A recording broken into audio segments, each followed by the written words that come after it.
ho amintsika riavana ny fahasoavan'ny tompo Jesosy dia miarabantsika rehetra amin'narany tompo miaraba manokana ny mpitandrina ramolo miaso solofo mivady sy ny ankonany sika propingonana komity ny olona ny tekona mpandray vitabatisa ny katekomena kristianina rehetra tsy akanavaka tenin'Andriamanitra izay ifamenoana amin'ilay teny faneva hoe firena ny fitiavana voalohany dia Isaia 12 mingavy ianao sokafy hatrany soratra masina na amin'ny baiboly eo ampanazavana ny tenin'Andriamanitra sokafy hatrany izany soratra masina izany izay eny ampilatanantsika arak'izany. Boky Isaia riavana dia misy toko 19 boky eo amin'ny baiboly dia misy boky 19. Raha mamaksika ny soratra masina izay milaza izany ny amin'ny antsoina hoe boky Isaia dia milaza sy mamitona ny filazantsara. Ny apahany milaza ny fitsaran'Andriamanitra fa ny apahany indray dia milaza ny famondrampon'Andriamanitra sy ny famonjen'Andriamanitra eo amin'ny fiainantsika. Inona riavana no afatra omeny tompo antsika amin'ity Isaia 12 ity. Raha mamaksika dia mitohy avy hatrany izy io amin'ny 12 izany hoe tsy azo sarahana zany eo amin'ny 12 ny 12. Mino fifaliana ao amin'ny tompo. Inona riavana ny fifaliana omen'Andriamanitra antsika. Ny fifaliana omen'Andriamanitra antsika dia zavatra anankiroa. Voalohany dia izao mamonjy antsika Andriamanitra. Mamonjy antsika Andriamanitra. Ary ny faharoa dia mijorovo vavolombelon'ny Kristia. Ny Kristy lazainy eo dia misy. Ny anananao fifaliana zany eto ambonin'ny tany ary tsy voafetra eto ihany dia izao hoe mpamonjy ianao Andriamanitra. Mamonjy ianao Andriamanitra. Ary ny faharoa dia mijoro vavolombelon'ny Kristia. Ho azavainy zany dia afahantsika manaraka tsara. Fifaliana omen'Andriamanitra antsika ny voalohany mamonjy antsika Andriamanitra. Andiny ny voalohany ka hatramin'ny fahatelo nahitantsika amin'izany amin'ity 12 ity. Raha sitrakareo ndaontsika ramaky ny andiny ny voalohany ka hatramin'ny fahatelo amin'narany tompo manao hoe ary teny ianao amin'izany andro izany hoe hideranao a Jehovah fa na dia tezitra tamiko azy ianao dia afaka ny fahatezeranao ka nampionay ianao hatreo aloha. Inona ny famonjena men'Andriamanitra antsika voalohany? Famonjena men'Andriamanitra antsika voalohany dia avy izao mamela ny elokao Andriamanitra. Mamela ny elokao Andriamanitra. Nefitra iteny hoe hideranao a Jehovah fa na dia tezitra tamiko azy ianao dia afaka ny fahatezeranao. Ny dika teny na ny matoateny na ny fototeny fototra amin'ny teny Hebreo dia milaza hoe izy Andriamanitra mihitsy niverina ny fanapahan-keviny voalohany. Inona ny fanapahan-keviny voalohany Andriamanitra dia izao mamela ny elokao Andriamanitra. Mamela ny elokao Andriamanitra satria nahoana rehefa nanota isika nanao zavatra tsy araka ny sitrapon'Andriamanitra dia tezitra Andriamanitra. Ary ny teny lazaina dia tena filaza teny mafy indrindra hoe vinitra. Raha misy izany ianao tezitra dia ohatranao ilay faratapon'ny tezitra iny mihoatra noho izany fahatezen'Andriamanitra. Kanefa dia izao namela ny elokao Andriamanitra. Ary ny famelan-keloko men'Andriamanitra dia milaza hoe izy Andriamanitra misy milaza hoe hovaiko ny foko avelako ny elony. Fa raha ny zavatra nataony tamiko dia tsy mahasy famondrampo tsy mahasy famelan fa za Andriamanitra mihitsy ny miovavoavona avelako ny elony. Rehefa minalo amin'ny tompo raha namela ny elokao Andriamanitra nenjaranao koa anio dikany hoe adveto ho avy ny tompo fiandrasana ny tompo. Ary ny fahatongavan'ny tompo dia izao atonga antsika hiverina ihany koa amin'ny fanapahan-kevitra voalohany ny fitiavana voalohany hiverina ao aminao a Jesosy fa ianao nanao dingana voalohany eo amin'ny fiainao ary zany ny fitiavan'Andriamanitra eo amin'ny fiainantsika mamela ny elokao ny tompo. Fa inona indray riavana andinin'ny faharoa dia vakintsika amin'narany tompo sy ny andinin'ny fahatelo amin'narany tompo manao hoe indro Andriamanitra ny famonjena dia atoka fa tsy atahotra fa Jehovah tompo no heriko sy fiderako fa efa famonjena izy koa amin'ny fifaliana atsakanareo ny rano amin'ny loharano mpamonjena. Ilay hevitry ny teny hoe atoky aho dia milaza hoe mino aho. Finoana ry havana. Tsarotsika fa rehefa naniraka ny mpianatra Jesosy rehefa nitsangana tamin'ny maty Jesosy dia ozy izy ny tompo ary zao famantaran'izao nanarak'izay mino dia aseon'izay zay mino dia zay mino sy atao batisa no ovonjena. Nefitra izany teny izany avana zao ny afatany hoe tena mibebaka ianao dia mivadika ho finoana izany eo amin'ny fiainanao ary natao hoe finoana dia milaza hoe matoky anao Andriamanitra. Toa tsy fantatra akory zay vokatry ny fanapahan-kevitro fa rehefa tena mibebaka aho dia tsy manisy fepetra intsony aho fa azy hitondranao Andriamanitra manaiky aho. Ary ny dikan'izany hoe finoana izany eto ry havana dia zao tena mahatsapa hoe tsisy fanahina intsony aho manomboka izao satria voavela ny eloko. Rehefa tsy voavela eloko anao ry havana mora amin'izao tontolo izao no manozongozona anao ary mora amin'izao tontolo izao no mampatahotra anao mampangovotra anao. Fa rehefa tena mibebaka marina ianao dia tena tsaroanao mihitsy tsy manina izay anaovanareo ahy. Verimberina teo ilay anaran'ny Jaona satria ny anarako koa misy Jaona dia faalery ahy dia mba tantaraiko fa za isan'andro tsy maintsy mamaky ny filazantsara ny Jaona satria misy anarako ao dia mamaky Jaona toko fa Jaona toko averiko isan'andro zany. Fa Jaona rehefa niteny tamin'ny Herode milaza hoe diso ianao fa manambady ny rahalahinao zany hoe maditra ianao mijangajanga ianao vady ny rahalahinao any nalainao dia inona ny tranga ny afaran'ny Jaona dia hoe tsy misy didy hoe tsy maintsy tapahana ny lohany fa tsy natahotra izy tsy natahotra ary tsy niororo akory izy ary tsy niozongorona akory ny finoana fa tena tsapany dia zao Andriamanitra mamonjy azy, Andriamanitra mamonjy azy, Kristy mamonjy azy, Jesosy mamonjy azy. Zay le misy lazaina eo ry havako. Zany ny asany finoana eo amin'ny fiainantsika. Ary ny dikany teny hoe Isaia dia hoe mamonjy Andriamanitra, mamonjy Andriamanitra. Mitovy fody teny amin'ilay hoe Jesosy, zany hevitry ny teny Isaia. Rehefa ao anatintsika ry havana ny tena fibebahana marina dia tsy misaraka amin'ny fibebahana ny finoana. Ary rehefa ao anatinao ny finoana dia tsy manahy mihitsy ianao, tsy mitaintaina ianao fa tena matoky hoe anao Andriamanitra sy hitondranao amin'ny fiainako, matoky ianao aho. Ary zay ny tenin' Jesosy mandrakariva amin'ny mpianany amin'izay manaraka azy, aza manahy ianareo hoe voromanidina ary aneka ahiko hoe niahitra ny antsaza ka ampitafiako voninahitra, maninona ianareo matahotra ary kely finoana. Ny anjaranao dia mivavaka mangina hoe Tompo ampitombony finoko, ampitombony finoko. Tsy izany ihany ry havana fa ny vokatra izany hoe Andriamanitra mamonjy ianao, mandray famelan-keloka ianao, rehefa avy eo omeny finoana ianao. Fa nevitra eo kaikeo izay vakitsika teo dia hoy ny soratra masina aminaran'ny Tompo fa Jehovah Tompo no heriko sy fiderako fefa famonjena ianao. Averiko indray ry havana raha afaka makitsika dia miaraka manao hoe fa Jehovah Tompo no heriko sy fiderako fefa famonjena ianao. Nareo raha vao miditra atao aminareo dia misy teny voambolana fototra afantarinareo zay hoe fiangonan'ny sotro fitiavanareo. Inona le teny voalohany raha vao miteny pastera? Velona maninona? Velona Jesosy dia mamalonareo. Nitsangana tamin'ny maty Jesosy dia mamalonareo. Io teny io koa dia teny ataontsika hoe teny faneva, teny iorenan'ny mpanompon'Andriamanitra milaza hoe fa Jehovah Tompo ny heriko sy fiderako fefa famonjena ianao. Exodosy 10:12 milaza an'izay. Ry Mosesy ny mpitany ranomasina mena zay ny lazainy. Salamo 4:10 andininy 4:4 zay ny lazainy. Misy voambolana afantarana zany hoe reny ny zanak'Andriamanitra, reny ny kristianina na zanak'Andriamanitra amin'ny FJKM misotro fitiavana. Vao misy voambolana fototra anankiray dia mamaly ny ray zay namantarana azy. Inona ry havana no hevitra lazainy izany? Ny famonjena men'Andriamanitra anao dia atsapanao hoe mampahery antsika amin'ny fanahin'Andriamanitra. Ilay fanahy masin'Andriamanitra zany mampahery antsika.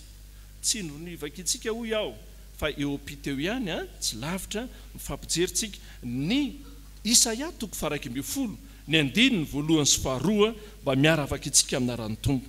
Isaia 1:10 eo akaikiny eo ihany ny andininy voalohany sy faharoa vakina aminaran'ny Tompo manao hoe ary isy solofo mitsimoka eo amin'ny Jesosy ary isy mitrembona avy eo amin'ny fakany ary ny fanahin'i Jehovah nitoetra eo aminy dia mifanahy amin'ny fahendrena sy fahazavan-tsaina, fanahy amin'ny fanoloran-tsaina sy ny faherezana, fanahy amin'ny fahalalana sy fahatahorana an' Jehova.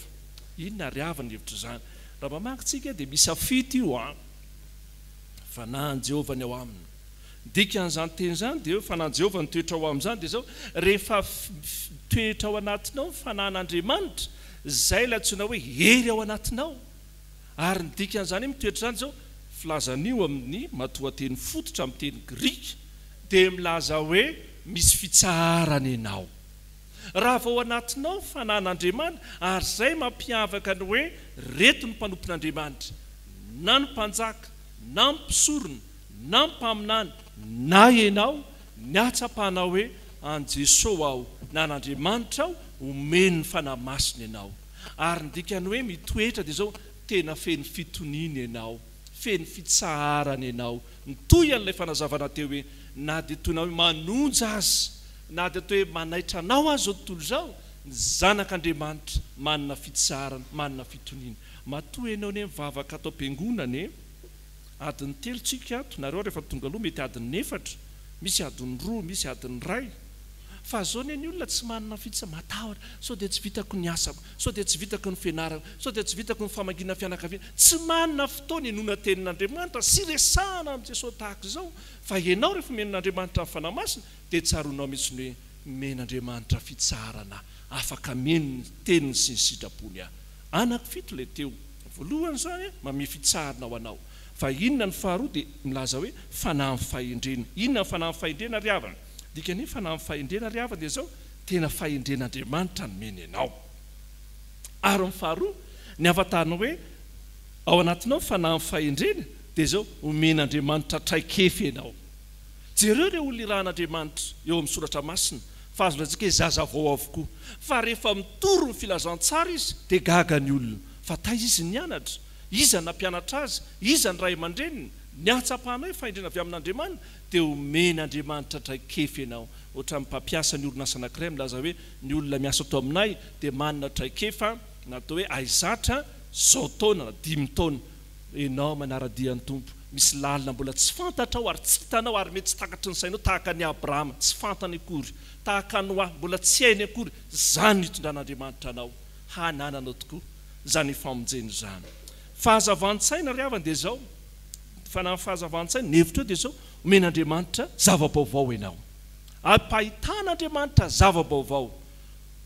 Hozy izy ny mpahay teo karena, mpahay vaovao isan-karazany dia zay mahita zava-baovao voalohany ny tompon'ny fahefana. Zay mahita ny fanasitranana ny coronavirus no azo lazaina hoe manjaka izy na hoe manana maiza azy tahaka izao. Fa reny dia rehefa avy mahita zao vetivety dia levona, vetivety dia miovo, vetivety dia misento. Fa zao isan'andro ianao dia sokafan'Andriamanitra ny masonao ahita zava-baovao ny amin'ny famonjenanao. Ary ny fahatelo dia fanahiniana koa men'Andriamanitra antsika fanoloran-tsaina. Dikany hoe fanoloran-tsaina io ry havana dia zao efa manana drafitra famonjena ao anao Andriamanitra, manana planina ao anao Andriamanitra. Ary efa vita kisary mihitsy izany. Ohatra ny olona ahitao trano ireny dia ohatra antsika ato fotsiny dia mafantatra hoe etsy mipetraka ny koralina, ato ny dekona, ary mpitendra vamaneno, atsy ny sekolelady, atsy nareo tahaka izany. Efa petrapetraka tahaka izany ny fiainantsika ry havana amin'ny fanarahana azy. Ary ny fanahiny inona ny manaraka faherezana. Nevitra izany dia zao ilay herin'Andriamanitra misy ny ao anatinao. Ary ny herin'Andriamanitra lazainao ry havana amin'ny teny fototra dia milaza mihitsy ny hoe dinamita. Ary ny dinamita dia atsapana hoe misy vato sarotra azera. Ary tahaka ny Maria sy Maria Magdalena ho eny amin'ny fasana rehefa nitsangana tamin'ny maty zao dia hozy izy mirahavavy, izy iray nanaisotra ny vato fa rehefa nitraka izy zavatra nitranga dia nikodiny vato. Nevitra izany dia zao ny fanan'Andriamanitra nanangana ny Kristy tamin'ny maty, zany no ampiten'Andriamanitra ao anatinao, atsapana hoe ampahirezin'ny tompo ao. Dia mbola mitondray fanahy fahalalana sy fahatahoran'Andriamanitra. Ny fahalalana eto ry havana dia zao atsapana mihitsy ny hoe tena feno fiombonana amin'Andriamanitra. Ary vokatry ny finoana dia ny men'Andriamanitra ny fahalalana sy fahazavan-tsaina. Zao manko ny tranga ry havana. Rehefa mahay ny olona reto mety hitranga. rehefa manam-pahaizana ny olona mety adino ny finoana ary famatika amin'izay koa rehefa mety manam-pinoana koa ny olona dia mety adino koa n'inona fahaizana na fahalalana dia misy finoana mitelona fahalalana misy fahalalana mitelona finoana dia misy milaza hoe za tsy mila amin'izany fahaizan'izany tsony fa ampianany finoana misy ndray miteny hoe za tsy mila an'izany finoana izany fa ampianany fahaizana fa ny ampianarin'ny tompo antsika eto dia zao rehefa ao anatinao ilay famonjen'Andriamanitra dia ilay finoana manazavanao amin'ny fahalalana ary manana fotoana manakariva anao ionana amin'ny Kristy ilay mpamonjenao ry avy nalao amin'ny tompo inona ny antso ataon'i Jesosy amin'ny fiainantsika Andriamanitra neny anao nodingana voalohany verina tao aminao zay ny hevitra teny io anjaranao koa manomboka izao mibebaka indray miverina eo amin'i Jesosy ary zay ilay hoe fitiavana voalohany miverina eo amin'i Jesosy ianao mibebaka indray manantona ny tompo ary ny faharoa dia zao aza matahotra aza manazy any aminao avinao ay Andriamanitra mahiry ny anjaranao dia zao mino raha manam-potoana nareo ny tokantrano any raha riva ianareo za manantena fa manana fotoana ianao na dia adiny ray aza vakio ny Hébreux 1:10 hoe fa hitanao zany hoe vokatry ny finoana izany sy ny valiny ao amin'ny fiainan'ny olona fa tsy natahotra amin'ny mpanompon'Andriamanitra ninona fitondran'Andriamanitra eo amin'ny fiainany ianao koa makivaky atao hoe 9 Desambra anio afaka 12 andro ikatona ny taona 224 andingana taona vaovao tsika 224 raha sika pon'Andriamanitra mety matahotra ahoana ndraiky efa nameoka fanambarana zao tamin'ny ministera amin'ny fahasalamana sy ikatona mety zao ajaina tsara ny elanelana tahaka zao satria manomboka na ny fandrarana taonao na ny fianarana na ny hoavina ohatra amin'ny matahotra niafatra Jesosy aminao dia zao aza matahotra aza manahy fa omen'Andriamanitra finoana ianao ary tsy zany ihany ry havana Jesosy irery any mpamonjy aza man'Andriamanitra kafaitsony manomboka izao ampy anao ny famonjeny men'Andriamanitra ampy anao ny fitiavany men'Andriamanitra anao faharoa ry havana ny fifaliany men'Andriamanitra anao voalohany hoy iaho mamonjy antsika Andriamanitra fa ny faharoa mijoroa vavolombelon'i Kristy mijoroa vavolombelon'i Kristy ny andeniny fahaefatra ka hatramin'ny fahaenina ahitantsika izany ndeha raha sidrakao miara-makitsika ny andeniny fahaefatra aminaran'ny tompo manao hoe ary teny ianao amin'izany andro izany ka nao hoe miderany Jehovah mentsoa ny anarany ampafataro any amin'ny firenena ny asany ampahatserovy fa efa misandratra ny anarany inona ry havana no afatra omeny tompo amintsika reto zany ny joroanao vavolombelona ary zany eto io Isaia 2:12 io dia hoy ny mpandinika ny soratra masina milaza hoe ira fiderana ny joroanao vavolombelona dia zao ry havana ampafataro ny asan'Andriamanitra faharoa ampahatserovo ny anaran'Andriamanitra ampafataro ny asan'Andriamanitra ary faharoa ampahatserovo ny anaran'Andriamanitra inona ry havana ny asan'Andriamanitra inona ny asa lehibe ataon'Andriamanitra eo amin'ny fiainantsika efa nalazaiko teo fa nataoko fahazavana natao hoe savaranando ny asan'Andriamanitra teo amin'ny fiainantsika teo amin'ny Jesosy Kristy dia izao ry havana izy ilay mpisorona izy ilay mpanjaka izy ilay mpaminany dikany hoe mpisorona dia milaza hoe tena izy mihitsy no mpanalalana aminao amin'Andriamanitra rehefa miresaka ianao dia reraka misy fetrany ihany fa Jesosy Kristy tena mivavaka anao na andro na alina hidro tsy matory na rendrena amin'ny mpanaon'ny Israely tena mivavaka anao izy ary na tsy mangataka azy ianao dia izy Andriamanitra mangataka ao anao ary fatany sady ny mpaminany dia izao miorina amin'ny tenin'Andriamanitra efa eo ampelantan'Andriamanitra sady na ny lasanao na ny ankehitriny na ny hoavy lasa hoe na ny lasanao ary misy tsy hainao manazava azy ary vao mijery ny lasa ianao dia nareo reraka ianao dia mitomany ianao ary misy ny lasanao fotsiny nasehon'ny olona eo amin'ny fiainanao dia mahatonga anao tsy te handroso tsony dia tsy samy manapa-kevitra tsony eo amin'ny hoavinao satria ho ianao hoe tsy nahomby aho tamin'ny lasa zao ny zavatra misehoko tamin'ny lasa dia matahotra ianao fa ao amin'ny fiainan'ny lasanao dia Andriamanitra amin'ny lalan'i Jesosy Kristy lay namela ny lokao mampiorina anao tsara fona ny ankehitrininao na noavinao dia tsy misaraka amin'ny tenin'Andriamanitra ny faminaniana ary zany ny tenin'Andriamanitra men'Andriamanitra andehananao amin'ny finoany noho ny fahasoavana ary mpanjaka dia zao tsy maintsy misy ady atrehantsika misy ady atrehanao isanandro fa ny mahagaga dia zao ilay mpanjaka mpanjaka tompony tompo zany miaraka aminao ary mitondra anao toy ny fanao ny avy mandresy ary efa resy ny fahavalo farany dia ny fahafatesana ary zany tsy mampatahotra ny zanak'Andriamanitra miatrika ny zava-drehetra ao amin'ny fiainany ampirony zao tontolo zao amin'ny fahafatesantsika ary avako fa rehefa ao anatinao Jesosy Kristy ao anatinao ilay tena mijorovavolombelona martyria dia zao tsy matahotra ianao ny fahavalo farany zay efa resy ary tarian'ny tompo amin'ny fandresena manakariva ianao ny tahotra manko ry havana mampahory ho ny soratra masina ary ny tahotra ihany koa mahatonga anao matsapa hoe kely atompo ary tsy afaka androso aho fa rehefa miasa ao anatinao Andriamanitra araka ny voalaza hoe ampahafantarina asan'Andriamanitra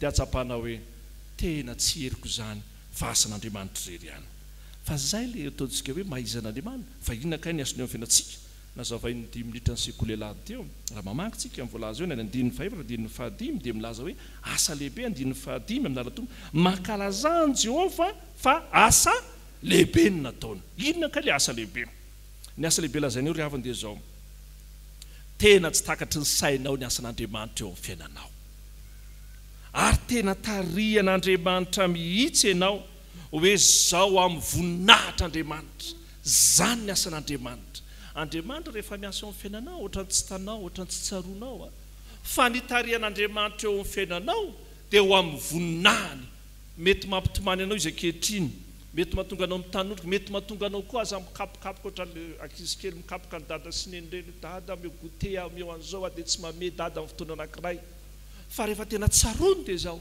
ohatra Marisy Marta amin'ireo raha tetenao ne Jesosy tsy maty ny anadahako e fa ho Jesosy tamin'ny ramino ianao ho hitanao ny voninahitr'Andriamanitra ary zany ny asa lehibe ataon'Andriamanitra eo amin'ny fiainantsika ry havana tena sehon'Andriamanitra zany hoe zany ny asa ary ny asan'Andriamanitra zao mitantana anao izy sady mitarika anao mitantana anao izy sady mitarika anao nevitra zany dia zao mitantana zany dia tahaka ny mpahitoekarena anankiray ry havana hoe zao na tonga anao tsy maty antoka raha atao zao ny atao hoe tombana na jery lanja ny fiarikarena amin'ny ankapobeny dia ozy anisan'ireo mpikaroka fahendrena sy ny fahalalana hoe aty amintsika Afrika amin'izao fotoana zao dia membotra 520 taona indray ny fandrosoana vokatry ty aretina coronavirus ty vao mainka me mahandro sika ty Afrika dia eo ahoana kay no avy matahotra indray ianao tsia rehefa ao anatinao Andriamanitra ny fitantanan'Andriamanitra tsy takatry ny sainao ny fitarian'Andriamanitra tsy takatry ny sainao fa lalako tsy mba lalanareo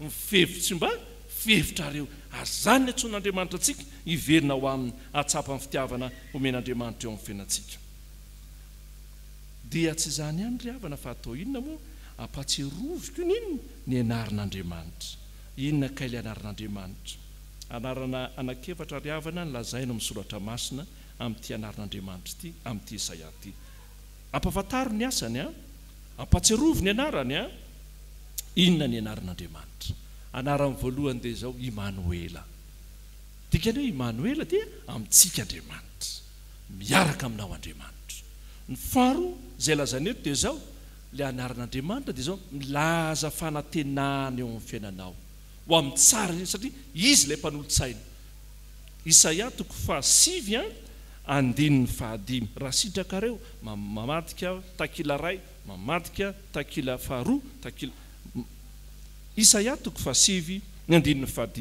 miara-makitsika amin'narany tompo manao hoe zaza niteraka ao atsika zazalahy nomenantsika mifanapahana dia ao antsorony ary ny anarany dia atao hoe mahagaga dikany hoe mahagaga zany ry havana dia milaza hoe tena miavaka hafa kely ary tsara indrindra toy izany raha inona koa ny anarany ny mpanolotsaina zany dia zany manampy anao ary dikany hoe manolotsaina zao ahatonga anao hanina fanapahan-kevitra fa raha vao tsy manana fanapahan-kevitra ianao dia risony zao tontolo zao ianao inona koa ny manaraka eo Andriamanitra dia tena hoe maherin'Andriamanitra ao mahery foa ary ny mamarina azy dia maninona rainy mandrakizay andriana ny fiadanana. Zany anarin'Andriamanitra eo amin'ny fiainanao. Mamianao fiadanana. Inona ny fiadanana? Mamianao fahombiazana. Ary inona ny fahombiazana? Fahombiazana faratapony dia zao ry havana, ny famonjenao men'Andriamanitra anao. Famonjena men'Andriamanitra anao. Fa nahazonao azy zao tontolo zao, kanefa very ny fananao, dia malahelo ianao. Ary mamarana azy ry havana, mijoroa vavolombelon'Andriamanitra, ampafantaro ny asany dia anankiray, ampatsiovy ny anarany fa ny zava-dehibe dia fahatelo farany zao, eto ampovoantsika Andriamanitra. Raha sitraka reo ary ny andinin'ny fahaenina mba miara-makitsika anaran'i Jesosy amin'ilay Isaia 40 miverina ny 40 indray tsika. Ny andinin'ny fahaenina anaran'i Jesosy manao hoe mentsoa mafy sy mioberim-ponina ny ziony, fa lehibe eo ampovoanao ny ray masin'Israely. Inona andikan'izany? Lehibe Andriamanitra ao anatsika, lehibe eo ampovoanao ny Andriamanitra ny Israely. Fiandohanany amin'ny Genesisy Andriamanitra miditra tsehatra raha mikorotana zao tontolo zao. Any amin'ny Apokalipsia 2:20 Andriamanitra mamarana azy. Fa ao ampovoany eo koa dia mbola Andriamanitra ny miaraka amintsika. Lehibe Andriamanitra noho ny olanao, lehibe Andriamanitra noho ny tahotrao, lehibe Andriamanitra noho ny fikasanao. Ary zany ny fitiavana men'Andriamanitra atsika. Ary tsy vitan'izany ny hoe eo voantsika miaraka amintsika Andriamanitra, miaraka amintsika Andriamanitra. Ary ny miaraka amintsika Andriamanitra ry havana dia atsapanao hoe izy Andriamanitra misy ilay miteny hoe momba anareo mandrakariva aho ambara-patonga ny fahataperan'izao tontolo izao. Inona ny antson'i Jesosy aminao ry havana? Ny antso famarananao atsika dia zao: mitory filazantsara amin'ny olombelona rehetra, amin'ny firenena rehetra. Sokafan'Andriamanitra mivaravarana eo amin'ny fiainanao. Mety maniditsy sisy tany manodidina, miverina indray mety hoe valana retina tahaka izao, dia ianao koa mieritreritra hoe katona daholo koa ny fiainanao. Tsia manokatra varavarana ho anao ny tompo. Dikany hoe Apokalipsia ry havana, satria izay ilay teny fanevy. Dikany hoe Apokalipsia zao Andriamanitra manala sarony. Dikany hoe alasarony zany zao misy zavatra mirakotra eo dia nainao ary tsy mahita, fa Andriamanitra manokatra ny varavara-pitahiny eo amin'ny fiainanao. Zany no heviny. Ny anjaranao atonga anao handroso hatrany dia mitory filazantsara amin'ny firenena rehetra.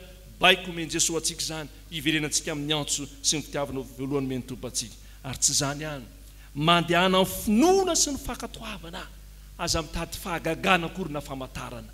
Ampy ianao ny tenin'Andriamanitra, ampy ianao ny finoana men'Andriamanitra anao, fa ny anjanao dia mandeha amin'ny finoana sy ny fankatoavana taria amin'ny fanahy masina. Ary ny farany dia zao hoe manao asa lehibe eo amin'ny fiainanao Andriamanitra, na tsy tany masinao azy, na tsy tsapany tananao azy, manao asa lehibe eo amin'ny fiainanao Andriamanitra. Ny anjanao dia zao matoky azy, ary manaova asa lehibe eo an'Andriamanitra ihany koa. Tantara kely namaranako azo ry havana. Andro Krismasy zao nafahatsirovatsika amin'ny fahateram-pamonjy, dia manana zanaka vavy kely i dada Sineny. Dia ozy izy dada Sineny, ozy izy neny, ndany ianao mividy zavatra anaka, mividy menaka, dia mividy savony, dia mividy sira amin'ny épicerie kely zany. Dia ilay mpivarotra io mpivarotra efa ray mpianakaviana, zay ao anatin'ny Krismasy tahaka izao, natao hoe fety kristianina, dia efa siny bonbon eo. Dia zay tonga eo dia omeny bonbon avokoa ny ankizy kely na ny olon-dehibe zany. Ary ny ankizy kely modrina dia mifaly ny ankizy. Dia niavaka tamin'ity andro anankiray ity, satria hozy izy ilay mpivarotra, iny ilay ankizy vavikely fa ny rano reny dia niazaka anaovy menaka, anaovy sira, anaovy savony. Eny ary dia tiany ianao. Dia hozy izy ilay mpivarotra, zao anaka mangala bonbon anatin'io bocal be io, alaiva ao zay azonao. Dia izy ilay zazakely, za tsy aka. Dia fa ahoana ianao tsy aka? Hozy izy ilay nikizy ma, allo ianao maka matsy ilay mpivarotra, fa ahoana mitovy ihany ny tanako sy ny tananao? Tsia, hozy ilay zazakely, fa ahoana ny tananao lehibe noho ny tanako. Dia ianao maka an'io ao dia zay azo ny tananao ao zay omena anahy. Dia gagalay, dia efa io moa efa teny milazaina dia tsy maintsy zay, dia naka tokoa dia be. Dia inona ny azo tsoahana amin'izany? Raha io tananao io dia kely noho ny tanan'Andriamanitra. Raha ny fisainanao dia voafetra noho ny fisain'Andriamanitra, ary maizy anao dia voafetra noho Andriamanitra. Ny anjaranao matoky an'Andriamanitra, ary miverina amin'ny fitiavana voalohany omeny tompo anao satria mamonjy ianao Andriamanitra ary ny faharoa mijoroa vavolombelony Kristy ho an'Andriamanitra ny voninahitra ho antsika kosa ny fahasoavany. Amen.